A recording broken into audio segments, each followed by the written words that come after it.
Welcome inside our San Francisco studios. An immediate reaction. You love when I do this at the start of the show. An immediate reaction to the latest college football playoff rankings. Mike Yam and Yogi Roth with you. You can catch it also on Inside Pac-12 Football every Tuesday night once the rankings are revealed. Look, last week we had Kyle Whittingham on the show. This week, Francis Bernard, not to mention Mario Cristobal making an appearance. All right, what stood out to you initially as you looked at the top 10? Well, I think the Alabama thing, of course, stood out because they lost and they're still ranked higher than Oregon and Utah as one-loss teams, and even Georgia, to be quite honest with you. So I think that was the biggest thing. My biggest takeaway from this ranking is number 8, Minnesota. And the reason behind that, right, if we just set the stage, Mike, the committee's job, in their eyes and in the eyes of anybody who follows the committee, is to select the 4 best teams. Sure. 4 best.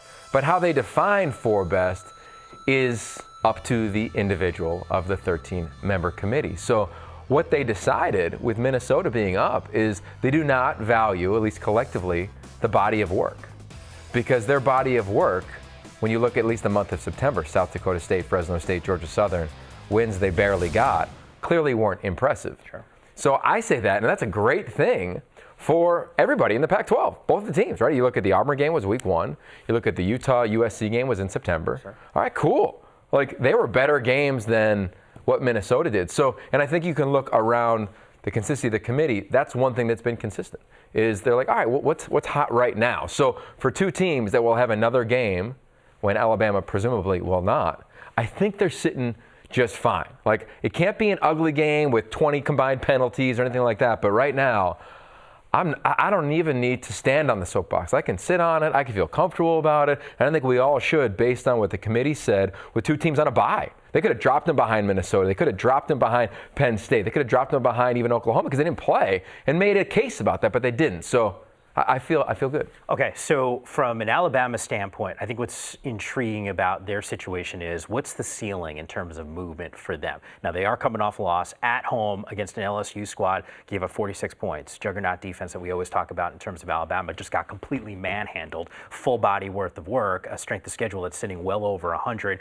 compared to a one-loss Oregon squad that's sitting at, 55th in terms of strength of schedule. Like, you look at the metrics, and it's one thing to look at just metrics, another thing to watch what we're seeing on the football field. The reality is Oregon looks like a vastly different team that continues to get healthier as the season progresses. Guys are making more of an impact.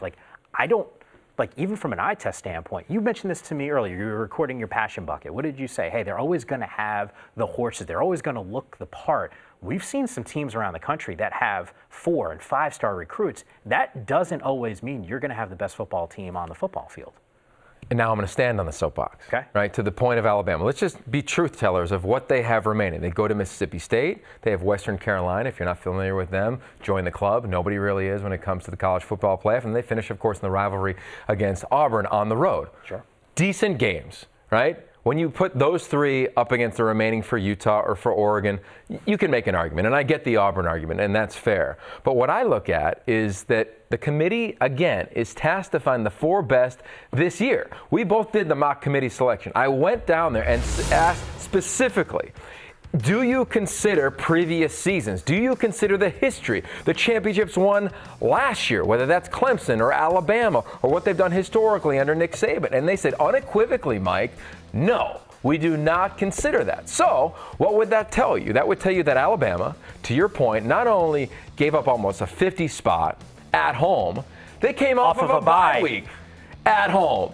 They came off of a bye week at home with Nick Saban and got that amount of points put on them. What does that tell me? That tells me they're not as good as they've been in the past. That is the truth. That is the facts. Your eye test is always going to tell you that Alabama has a roster of 4 or 5 stars because that's their truth. That's what they have. But if you watch, your eye test will also tell you that the defense is suspect. The offense can put up points. The SEC defensively is not nearly what it was in years past. I think Utah would be the top defense right now in the SEC when you look at the players that they're going to kick off to the National Football League. And you could argue that Oregon would have the best offensive front in the SEC, and it'd be in the conversation for the top signal callers. So, to sit back on my soapbox, my point is that the reality of 4 best right now for Alabama can't be in the conversation anymore. Unless teams start to lose ahead of them, they had their opportunity. They missed it.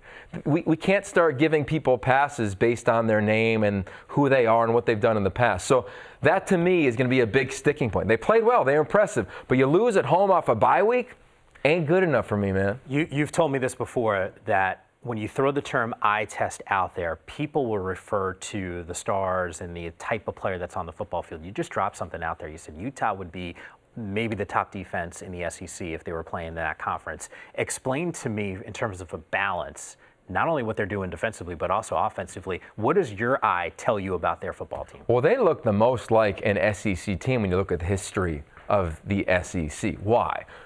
A very gifted front seven. I didn't want to necessarily use the phrase I was going to use, Mike. Their front seven is fierce, man. They've got NFL dudes, Lecky Fotu, Bradley Anae, John Penasini. Look at the linebackers, Francis Bernard. He's an NFL player. I've talked to multiple GMs that love this front seven. Devin Lloyd looks like one of those SEC ball-hawking linebackers. Then we go to the secondary.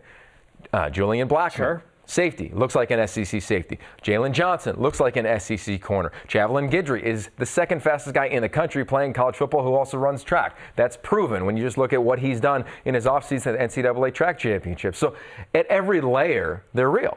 That's the defensive side. Let's flip it over to the offense, to your question. Their offensive line, size-wise, would match up with every offensive line in the SEC or Big Ten. I mean, they've got large human beings. They have multiple tight ends that they use that aren't just pass catchers. They have a running back in Zach Moss, who, oh, by the way, was injured in the USC game. If we want to talk injuries, by the way, who is an elite first back taken from this conference in the National Football League, all-time leading rusher in that institution. And a quarterback, Tyler Huntley, he's completing 77% of his passes on third downs, meaning they're not playing catch, they're playing quarterback. He's under center, he's dropping back. They're doing all the things that would say SEC type of team. So I call it a film test. Sure. Like, what are you watching, and how are you watching, and how are you evaluating? So to me, they're in perfect position, and they should be in that type of conversation. We're comparing one-loss teams. All right, complete reaction every single Tuesday, the College Football Playoff Rankings. Yogi and I have you covered. Pac-12 Network, Inside Pac-12 Football, the latest edition, Mario Cristobal. If you missed the live airing, it's all good. It's re-airing. Just set the DVR so you got it covered every single Tuesday night.